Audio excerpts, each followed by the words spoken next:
Hello to all, welcome back to my channel. My name is Ashi Verma और स्वागत है आप सभी का हमारी सीरीज़ में जिसका नाम है घटना चक्र का सार। तो अगर आप भी पेपर दे रहे हैं यूपीपीएससी या फिर किसी भी ऐसे एग्जाम का जिसमें आने वाली है मॉडर्न हिस्ट्री, तो आप सभी ने नाम सुना ही होगा। सबसे ज़्यादा प्रोमिनेंट बुक है घटना चक्र, जिससे क्वेश्चंस आते ही आते हैं। उसकी जो एक्सप्लेनेशन है, क्वेश्चंस हैं, प्रीवियस ईयर हैं, वो सभी कुछ हर एग्जाम के लिए काफ़ी ज़्यादा इंपॉर्टेंट होते हैं। उससे क्वेश्चन ज़रूर से ज़रूर लगते हैं। हर एक स्टूडेंट ने उसको ज़रूर पढ़ा होता है। तो अभी हम उसी बुक का एक शॉर्ट नोट्स बना रहे हैं और उसको इसलिए बनाया जा रहा है ताकि बार बार उस इतनी मोटी बुक को ना पढ़ना पड़े और यहाँ हम शॉर्ट नोट्स में उसको जल्दी से रिवाइज कर लें। पेपर में हमें जल्दी जल्दी रिवाइज करना होता है, तो उसके लिए मैं ये शॉर्ट नोट्स बना रही हूँ अपने लिए और मैं आप सबके साथ उसको शेयर भी करती हूँ। तो इससे पहले हम अभी 2 टॉपिक को कवर कर चुके हैं। अगर आपने भी वो वीडियो नहीं देखी है तो आप अपने उन टॉपिक्स को भी कवर कर सकते हैं। आज हम एक बहुत ही ज़्यादा इंपॉर्टेंट और बहुत ही ज़्यादा लेंथी टॉपिक को कवर करने वाले हैं, विच इज़ गांधी जी। गांधी जी का टॉपिक अपने आप में इतना बड़ा टॉपिक है कि हम उसको इतनी जल्दी एक साथ कवर नहीं कर सकते हैं। तो गांधी जी के बॉर्न से लेकर डेथ तक वो पूरे टाइम हमारे फ्रीडम के जो मूवमेंट थे उनमें लगातार कहीं ना कहीं बने रहे हैं। उनकी हर चीज़ में उनका नाम आपको सुनने को मिलेगा। तो अगर हम पूरे की पूरी चीज़ को एक साथ कवर करने की सोचे तो ये पॉसिबल चीज़ नहीं है, क्योंकि फिर तो हमने पूरी मॉडर्न हिस्ट्री कवर कर ली एक तरीके से, लेकिन ऐसा नहीं हो सकता। तो अभी हम गांधी जी से रिलेटेड, उनके बर्थ, उनसे रिलेटेड लोग और उनकी कुछ ऐसी चीज़ें जो कुछ स्टेटमेंट हैं, कुछ ऐसे फैक्ट हैं जो हमें एक साथ पता होने चाहिए, उनको मैंने कंपाइल कर दिया है। छोटे से छोटा बनाते हुए भी ये 2 पेजेस का बन गया है, क्योंकि इसमें मैंने घटना चक्र की पूरी डिटेल जो उन्होंने दी थी वो सब, प्लस उनके 100 क्वेश्चंस और उनकी एक्सप्लेनेशन, सब कुछ एक साथ ही कंपाइल कर दिया है।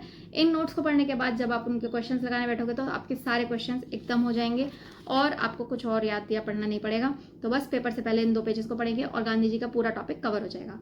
ठीक है, तो आज की वीडियो में हम ये शुरू करते हैं, गांधी जी से रिलेटेड सारी चीज़ें। ठीक है, और वीडियो बनाने में मुझे थोड़ा सा देर इसलिए हो जाता है क्योंकि मुझे बहुत सारे काम करने पड़ते हैं, मतलब सबको करने पड़ते हैं बट मेरे को भी करने पड़ते हैं। लाइक पहले मतलब थोड़ा बहुत घर का काम है, उसके बाद लाइब्रेरी, उसके बाद केवल यही नहीं है, और भी बहुत सारे सब्जेक्ट हैं, उन सबको पढ़ना, थोड़ा थोड़ा कवर करना। फिर प्लस मेरा ट्यूशन में भी बच्चों के एग्जाम स्टार्ट होने वाले हैं तो उनको भी थोड़ा एक्स्ट्रा टाइम देना पड़ता है। तो इस समय मेरे को थोड़ा टाइम लग जाता है, तो सॉरी फॉर लेट वीडियो, लेकिन मैं कोशिश करूँगी कि मैं जल्दी से जल्दी वीडियो दे दूँ, क्योंकि exam is just about to come और हमें जल्दी से जल्दी इसको कवर कर लेना चाहिए। तो चलो वीडियो स्टार्ट करते हैं। तो चलिए, गांधी जी से रिलेटेड सबसे पहले हम उनके स्टार्टिंग से स्टार्ट करेंगे। तो उनका बॉर्न जो था वो 2 अक्टूबर 1869 को पोरबंदर गुजरात में हुआ था। उनकी मैरिज 13 ईयर की एज में हुई थी कस्तूरबा गांधी जी से। और उनकी एजुकेशन, इस एजुकेशन से रिलेटेड मैचिंग में क्वेश्चन आता है कि उनकी प्राइमरी और हाई स्कूल वगैरह सारी जो ये थी एजुकेशन, ये कहाँ कहाँ हुई थी। तो primary education Rajkot, high school उनका एल्फ्रेड हाई स्कूल राजकोट का उससे हुआ था। उसके बाद वो श्यामल दास आर्ट कॉलेज भावनगर में चले गए थे आगे की स्टडीज़ के लिए, और लॉ स्टडीज़ उन्होंने यूनिवर्सिटी कॉलेज ऑफ लंदन से की थी। उनके जो फादर थे वो करमचंद गांधी थे। उनके पास दीवानी थी, मतलब वो दीवान थे पोरबंदर, राजकोट और वांकानेर के। ठीक है, और उनका निकनेम जो था वो काबा था। ये वाला क्वेश्चन भी आया है। ठीक है, 1894 में हम नहीं, 1894 से पहले हम ये पढ़ेंगे कि 1893 में क्या हुआ था। 1893 में गांधी जी साउथ अफ्रीका गए थे और वहाँ पर उन्होंने, वो किस लिए गए थे, वो एक केस को लड़ने के लिए गए थे, जो कि एक गुजराती बिजनेसमैन थे, दादा अब्दुल्ला। ठीक है, दादा अब्दुल्ला का केस लड़ने के लिए वो साउथ अफ्रीका गए थे और फिर वो साउथ अफ्रीका में 21 साल तक रुके थे। ठीक है, 1893 में वो साउथ अफ्रीका गए और 1894 में उन्होंने साउथ अफ्रीका में ही नटाल इंडियन कांग्रेस की जो है स्थापना कर दी थी, फाउंडर थे वो उसके। फिर इन साउथ अफ्रीका वो उन्होंने एक और न्यूज़पेपर भी बना शुरू किया जो था इंडियन ओपिनियन, जिसके जो 4 लैंग्वेजेस में था, गुजराती, हिंदी, तमिल और इंग्लिश। ठीक है, और गांधी जी ने क्या क्या एस्टेब्लिश किया था साउथ अफ्रीका में ही, फोनिक्स आश्रम 1904 में और टॉल्स्टॉय फार्म 1910 में। ठीक है, और ये जो फोनिक्स आश्रम है वो रीओपन हुआ था 27 फरवरी 2000 में, रीओपन भी हुआ है। ठीक है, उसके बाद गांधी जी ने खुद को क्या बोला है, फिलोसफिकल एनार्किस्ट बोला है, जिसे बोलते हैं दार्शनिक अराजकतावाद। ये वर्ड्स जो हैं वो ऐसे के ऐसे ही पेपर में आए हुए हैं, तो आपको कुछ वर्ड्स और फैक्ट्स एज इट इज़ ही याद कर लेने हैं। ठीक है, और गांधी जी का जो ट्विन प्रिंसिपल था राम राज्य वो ट्रुथ और नॉन वायलेंस से रिलेटेड था। जहाँ भी हमें ट्रुथ और नॉन वायलेंस दिखता है हमें सीधा गांधी जी का नाम लगा देना चाहिए। Glimpse of Marxism in Gandhi ji socialism, यानी कि जो गांधी जी का समाजवाद था उसमें हमें मार्क्सिज्म दिखता है, ठीक है। ये वर्ड भी एज इट इज ही आया हुआ है, आपको बस इसे देखते ही गांधी जी लगा देना है, ठीक है। और उनको ऐसा लगता था, मतलब उनका ये मानना था, वो ऐसा मानते थे कि जो फास्टिंग है यानी कि भूखे रहना, भूख हड़ताल जो है वो सबसे ज़्यादा इफेक्टिव वेपन है, बजाय कि हम हड़ताल करें।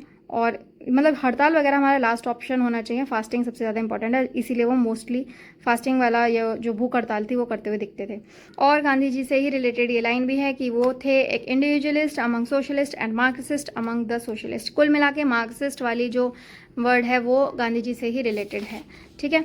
इससे नेक्स्ट, अभी तक तो हमने पढ़े हैं वो सब फैक्ट्स जो भी गांधी जी से रिलेटेड थे, ऐसे वर्ड्स वगैरह, लेकिन अभी हम पढ़ेंगे उनकी थोड़ी सी क्रोनोलॉजी कि कौन से ईयर में उन्होंने क्या क्या किया था, ठीक है। तो सबसे पहले हम पढ़ेंगे गांधी जी को ना एक बार साउथ अफ्रीका में ही एक स्टेशन था जिसका नाम था पीटर मैरिट्सबर्ग।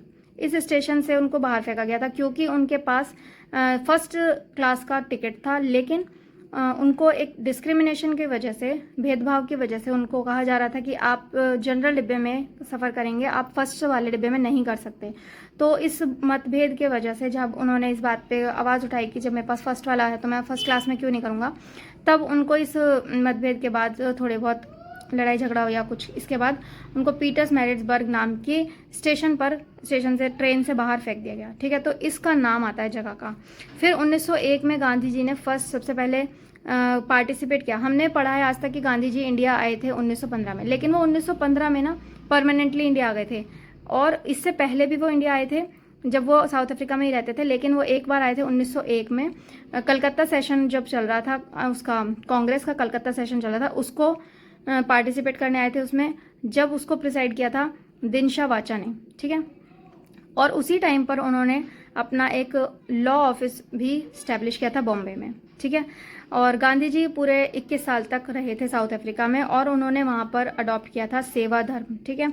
अब इसी के बीच 1901 के बाद यहाँ पर हम 1903 पर आ जाते हैं। पहले सीधा गांधी जी ने स्टैब्लिश किया था लॉ फर्म इन जॉन्सबर्ग, जहाँ पर वो 1910 तक रुके थे, और वहाँ पर उन्होंने आगे चल के एक ट्रस्टीशिप भी का प्रिंसिपल भी जो है वहाँ पर इम्प्लीमेंट कर दिया था, ठीक है।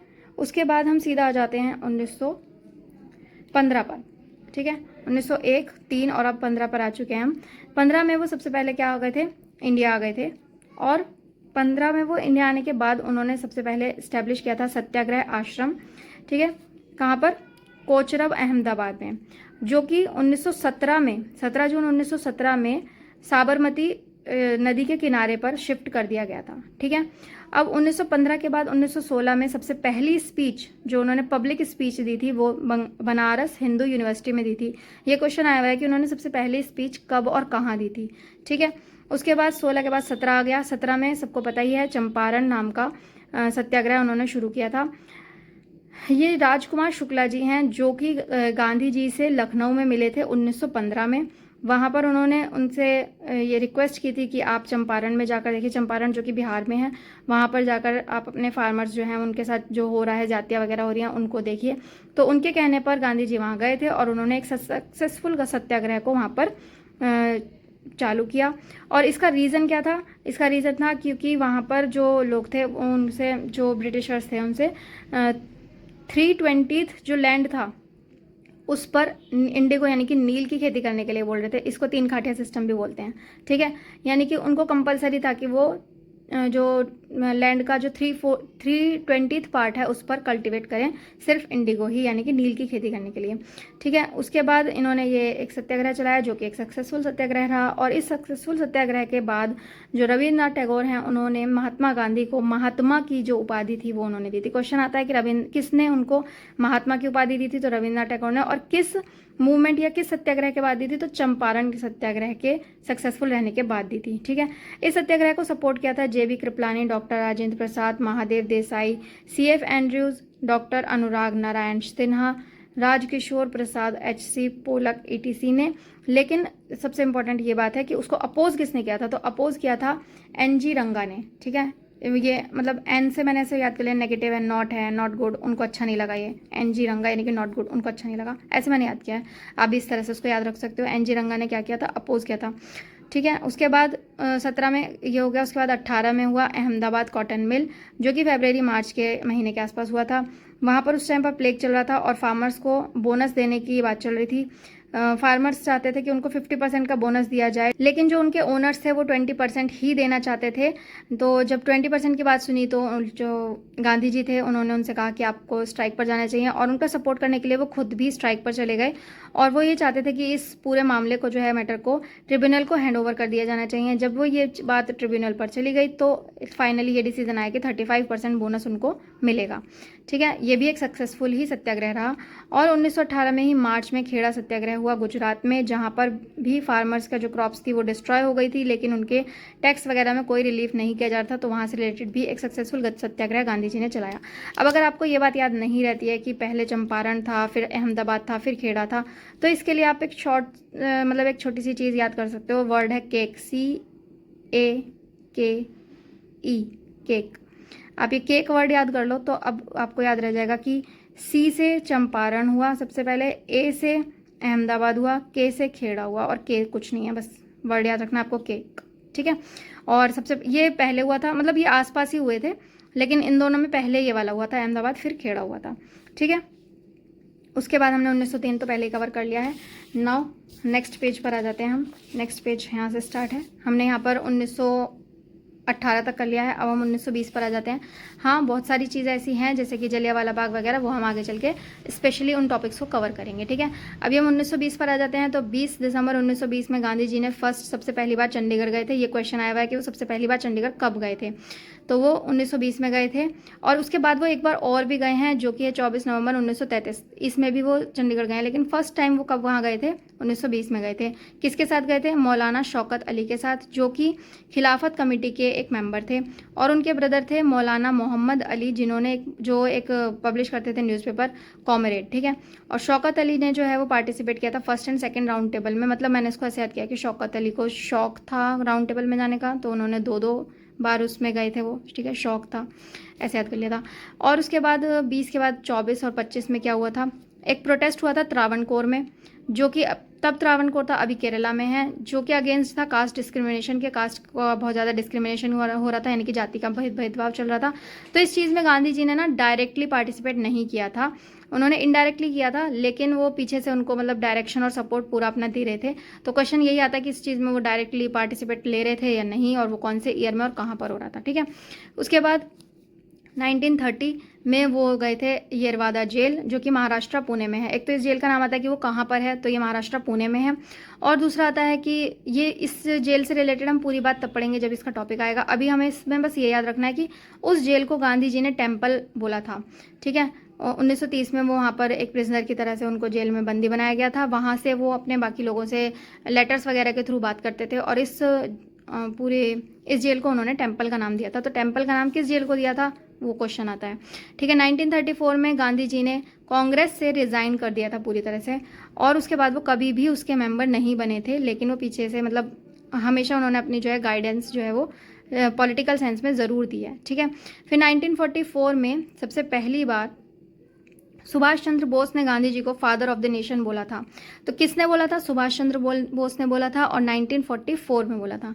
ठीक है, 30 जनवरी 1948 में नाथूराम गोडसे ने गांधी जी पर गोली चला दी थी और उनकी हत्या कर दी थी। और इस दिन पीएम हमारे जो थे पंडित जवाहरलाल नेहरू जी, उन्होंने बोला था कि the light has gone from our life, यानी कि प्रकाश हमारे जीवन से जा चुका है। तो इस तरह से गांधी जी से रिलेटेड काफ़ी सारी चीज़ें हमने इसमें कवर कर ली हैं, लेकिन अभी भी कुछ ऐसी चीज़ें हैं जो कुछ ऐसे लोग हैं जो अभी बचे हैं, तो हम उनको और जल्दी से शॉर्ट में ही कवर कर लेते हैं। जैसे कि गांधी जी ने एक बुक पढ़ी थी, रस्किन बुक, जो कि जॉन रस्किन की बुक थी, जिसका नाम था अनटू दिस लास्ट। ठीक है, इस बुक का नाम आता है, और ये किसकी बुक थी, आता है अनटू दिस लास्ट बुक थी, जो कि रस्किन की बुक थी। और इस बुक को गांधी जी ने अपनी ऑटोबायोग्राफी में ऐसा बोला था कि इस बुक ने मेरी पूरी लाइफ ही चेंज कर दिया है। ठीक है, तो ये बुक हमें क्या मैसेज देती है, गांधी जी के अकॉर्डिंग ये हमें बुक ये मैसेज देती है कि the good of individual is contained in the good of all, मतलब किसी एक इंसान का कल्याण सबके कल्याण में ही निहित है। ठीक है, सबका कल्याण होगा तभी एक का कल्याण होगा। और जो गांधी जी की आइडियोलॉजी थी ना, वो सबसे ज़्यादा इन्फ्लुएंस थी इन 3 लोगों से, थोरो, रस्किन एंड टॉल्स्टॉय। अब इन लोगों से इन्होंने क्या क्या चीज़ें इन्फ्लुएंस होकर मतलब क्या क्या चीज़ें अपनाई थी। तो थोरो से इन्होंने सिविल डिसोबीडिएंट और टैक्स को बैन करना, ये जो दो चीज़ें थी इन्होंने ये थोरो से ली थी। रस्किन से उन्होंने लिया था रिस्पेक्ट फिजिकल लेबर, यानी कि जो फिजिकल लेबर होती है उसकी रिस्पेक्ट करो। हमेशा से हमने देखा है कि गांधी जी ना फिजिकल लेबर को काफ़ी ज़्यादा सपोर्ट करते हुए दिखे हैं। लोगों को स्किल सिखाना और नई नई अपने हाथ से काम करना, इन सब चीज़ों को उन्होंने हमेशा ही सपोर्ट किया है। तो वो चीज़ उन्होंने रस्किन से ली थी। आर इस तरह से याद करना, रिस्पेक्ट। रस्किन से रिस्पेक्ट करने किस चीज़ की, फिजिकल लेबर की। ठीक है। टॉल्स्टॉय से उन्होंने लिया the kingdom of good is with in you, यानी कि जो गुड नहीं है, सॉरी गॉड है। The kingdom of God is with in you, मतलब जो भगवान का निवास है वो आपके ही अंदर है। ठीक है। ये 3 चीज़ें हैं जो इन्होंने इन 3 लोगों से ली हैं। अब 2 ये लोग हैं जो हम अलग से शायद नहीं पढ़ेंगे, तो हम इसी में उनको देख लेते हैं क्योंकि गांधी जी से रिलेटेड हैं। जमनालाल बजाज, जो कि एक कपड़े के व्यापारी थे, बैंकर थे और कांग्रेस सोशलिस्ट वर्कर भी थे। तो वो जो है गांधी जी से जुड़े हुए थे। वो 1915 में गांधी जी से मिले थे और 30 साल की उम्र में वो आईएनसी के में भी उन्होंने पार्टिसिपेट किया था। और प्रोटेस्ट के चलते हुए उन्होंने अपनी जो एक उनको टाइटल मिला था राय बहादुर, उसको भी त्याग दिया था। ठीक है। और वो कोषाध्यक्ष बोलते हैं इसको, कांग्रेस के कोषाध्यक्ष भी रहे हैं और फाउंडर रहे हैं गांधी सेवा संघ के। तो गांधी सेवा संघ किसकी है, जमनालाल बजाज की है। ये एक ऐसे पर्सनैलिटी है, इनका नाम और इनसे रिलेटेड इन चीज़ों के बारे में पेपर में पूछा जाता है। ठीक है। एक थे चार्ल्स एंड्रयूज, जिनका नाम हम जिन्हें दीनबंधु के नाम से भी जानते हैं। वो एक प्रोफेसर रहे, कहाँ पर, स्टीफन कॉलेज दिल्ली में। और वो चाहते थे एक इंडियन बनना और वो लगातार उनका जो कंसर्न था वो पुअर लोगों के लिए बना हुआ था। तो इस चीज़ को देखते हुए गांधी जी ने उनको टाइटल दिया था दीन बंधु का। दीन यानी कि गरीब और पुअर और बंधु यानी कि उनके दोस्त। तो ये इस तरह से दीन बंधु उनको बोला था। ठीक है। जो एंड्रयू थे वो प्रेसिडेंट रहे ऑल इंडिया ट्रेड यूनियन के सन 1925 और 1927 में। ये दोनों ईयर भी पेपर में आए हुए हैं। गांधी जी के पॉलिटिकल गुरु जो थे वो गोपाल कृष्ण गोखले थे। और माउंट बेटन जो थे उन्होंने गांधी जी को ये टाइटल दिया था कि 1 मैन बाउंड्री फोर्स, मतलब एक ही इंसान की पूरी फोर्स के बराबर है गांधी जी। गांधी जी पूरे एक फोर्स के बराबर हैं उनके अकॉर्डिंग। तो ये हमने जल्दी जल्दी से 2 पेजेस में कवर कर लिया गांधी जी के बारे में, ऑलमोस्ट काफ़ी कुछ। सो ये सारे वो फैक्ट थे जो केवल गांधी जी वाले टॉपिक में दिए गए हैं हमारी बुक पूर्वावलोकन में, यानी कि घटना चक्र में। और इसके अलावा जो भी आपको ऐसा लगता है कि गांधी जी के बारे में ये चीज़ें अभी कवर नहीं हो पाई हैं, तो वो सब हम स्पेशली टॉपिक लेंगे और उसके अंदर कवर करेंगे, सो दैट हमारी सारी चीज़ें एक साथ कवर हो जाएं। क्योंकि उन सबको एक साथ ले पाना बहुत ही ज़्यादा मुश्किल है, बल्कि इम्पॉसिबल सही है। तो इसलिए अभी हमने केवल गांधी जी के बारे में इंपॉर्टेंट चीज़ें ली हैं। और वीडियो कैसा लगा आप मुझे कॉमेंट्स में ज़रूर बताना, लाइक कर देना। और मिलते हैं नेक्स्ट घटना चक्र के एक और इम्पॉर्टेंट से टॉपिक के साथ और उनके शॉर्ट नोट्स के साथ। Till then bye bye.